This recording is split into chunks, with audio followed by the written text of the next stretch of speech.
नमस्कार, आप देख रहे हैं ग्लोब न्यूज झारखंड। मैं हूं सीमा आपके साथ और आइए नजर डालते हैं आज के समाचारों पर। देर रात बेखौफ अपराधियों ने बिरसा नगर थाना क्षेत्र में खूनी खेल खेलते हुए भाजपा नेता प्रकाश यादव की गला रेतकर हत्या कर दी। प्रकाश यादव पेशे से अधिवक्ता थे। बताया जाता है कि जमीन माफिया के खिलाफ आवाज उठाने की कीमत उन्हें जान देकर चुकानी पड़ी है।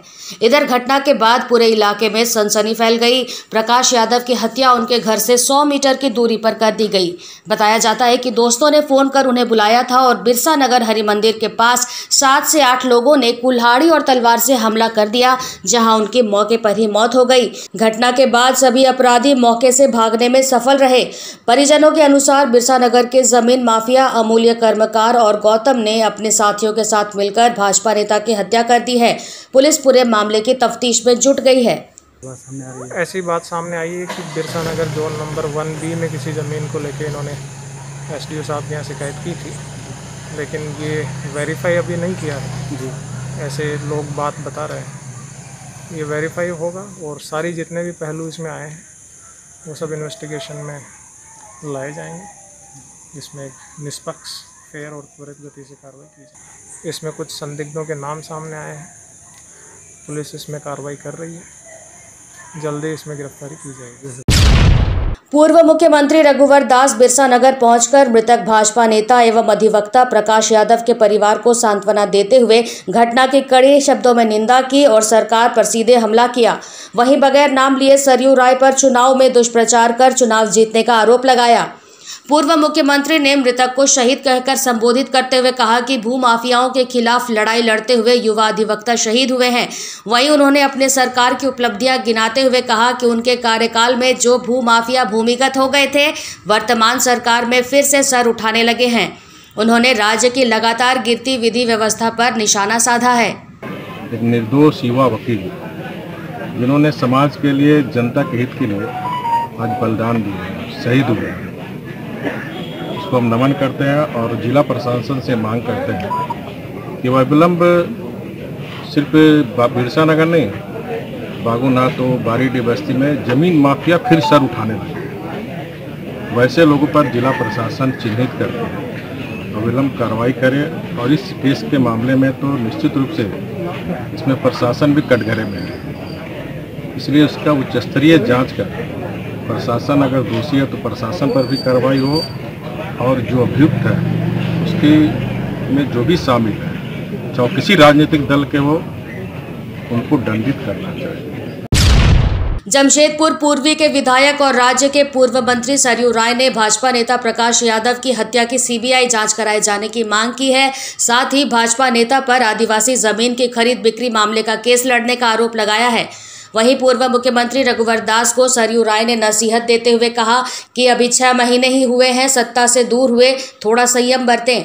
उन्होंने अपनी पार्टी के नेता का हत्याकांड में नाम आने का बचाव करते हुए कहा कि जो अधिवक्ता खुद आदिवासियों की जमीन की खरीद बिक्री मामले का केस लड़ रहा हो, वह पाक साफ कैसे हो सकता है।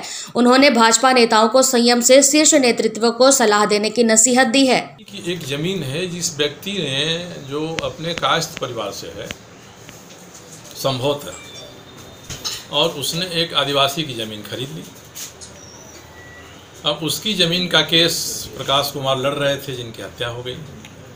तो पहली बात तो ये है कि ये ज़मीन की खरीद बिक्री सही थी कि नहीं थी। दूसरी कि वो आधा दर्जन बार मेरे पास आया, मैंने थानेदार को कहा, थानेदार ने कहा कि नहीं, अगर अनुचित कब्जा है, कोई घुस गया तो मैं निकलवा दूंगा उसको।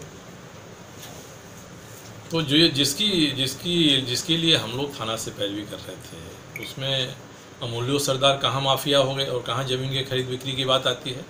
जिसने पहले ही गलत ज़मीन खरीदा है, उसको जो संरक्षण दे रहा था, वह कहता है कि अमूल्य सरकार माफिया को संरक्षण देने खुद माफिया हैं, जिनको हम लोग और अर्जुन मुंडा जी संरक्षण दे रहे हैं। ये बात आ रही है तो बात सामने आनी चाहिए। भारतीय जनता पार्टी के जो सच्चे कार्यकर्ता हैं अपने ऊपर के अधिकारियों को, नेताओं को बताएंगे। जनता मीडिया से, सोशल मीडिया से आपके माध्यम से जानेगी। मंगलवार देर रात बिरसा नगर थाना क्षेत्र के जोन नंबर 1B के समीप हरि मंदिर के पास अपराधियों ने अधिवक्ता सह भाजपा नेता प्रकाश यादव की निर्मम हत्या कर दी थी। उसके बाद से ही लोग आक्रोशित हो उठे और हत्यारों की गिरफ्तारी की मांग को लेकर प्रदर्शन कर रहे हैं।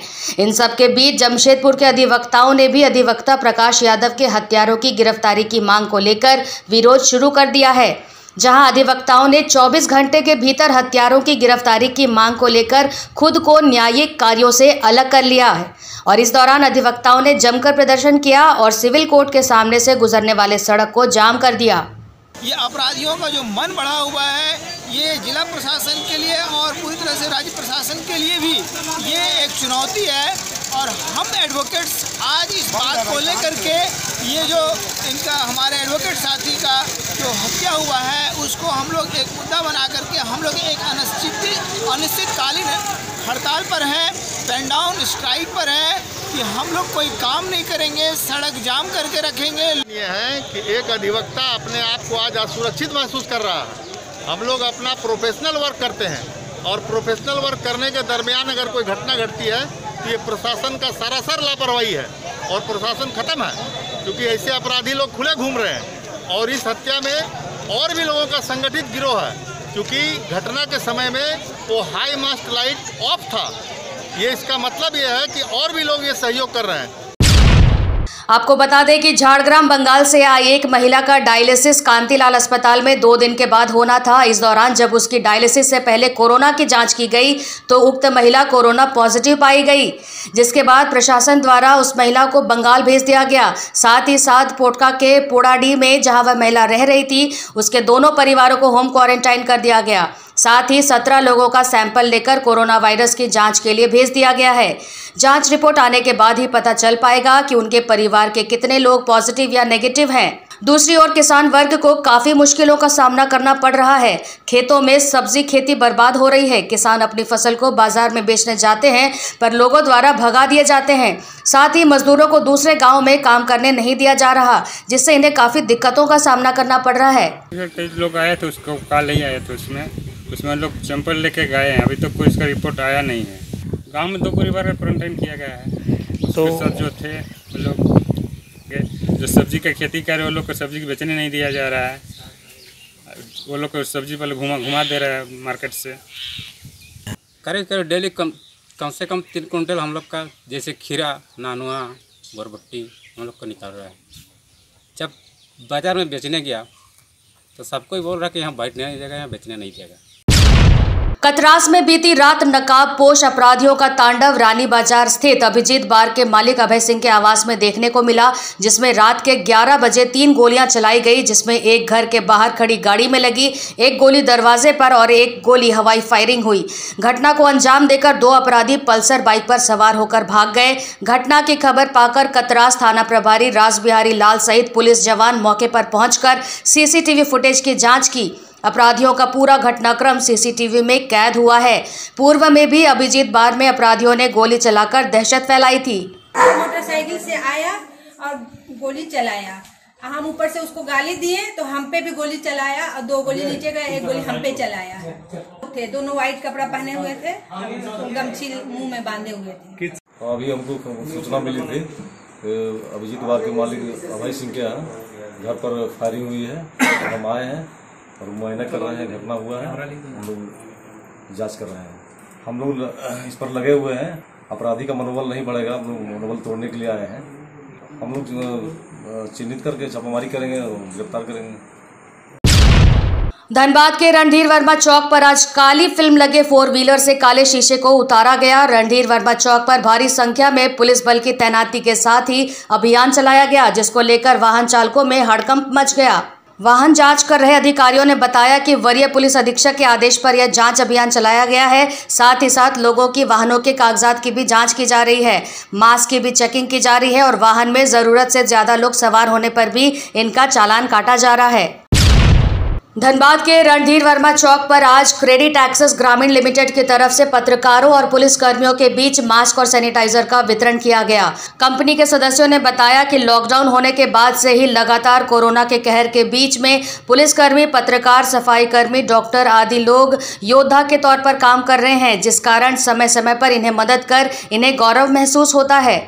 कोयलांचल धनबाद में भी आंकड़ा 400 तक पहुंच गया है। लोग कोरोना के कहर के सामने बेबस नजर आ रहे हैं, लेकिन इन सभी के बीच लगातार लोगों की मदद के लिए लोग आगे भी बढ़ रहे हैं। आज 100 मास्क और 100 सैनिटाइजर पत्रकारों के बीच में आज सौंप दिया।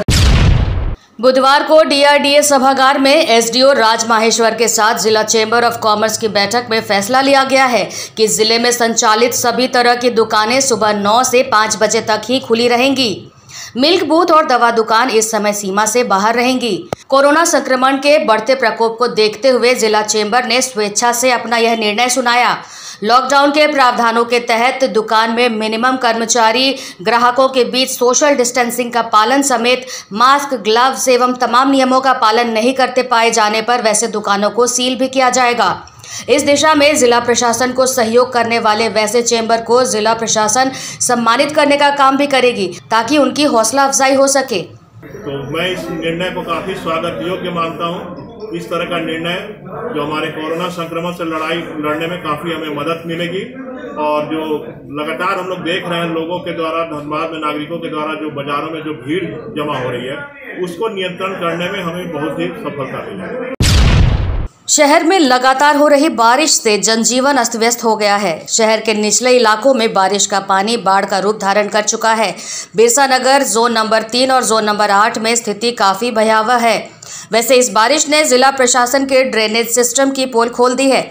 लोग अपने घरों से बाहर नहीं निकल पा रहे हैं। हालत ऐसी हो गई है कि घर के सामने सड़क पर बाढ़ आ गई हो। उधर पानी के कारण यातायात भी प्रभावित हो गया है। लोग अपने घरों से बाहर नहीं निकल रहे हैं। एक तरफ भगवान इंद्र की मूसलाधार बारिश, दूसरी तरफ सड़क टापू बन गया है। वहीं कोरोना के कहर ने जमशेदपुर की जनता को ज्यादा परेशानी में डाल दिया है। 1000 से ज्यादा कोरोना के मरीजों की संख्या शहर में हो गई है। अब ऊपर से बारिश में लोगों को काफी परेशानियों का सामना करना पड़ रहा है। आज के लिए बस इतना ही। कल फिर मिलेंगे कुछ नई खबरों के साथ। तब तक के लिए देखते रहिए ग्लोब न्यूज़ झारखंड और हमारे चैनल को लाइक, सब्सक्राइब और शेयर करना ना भूलें।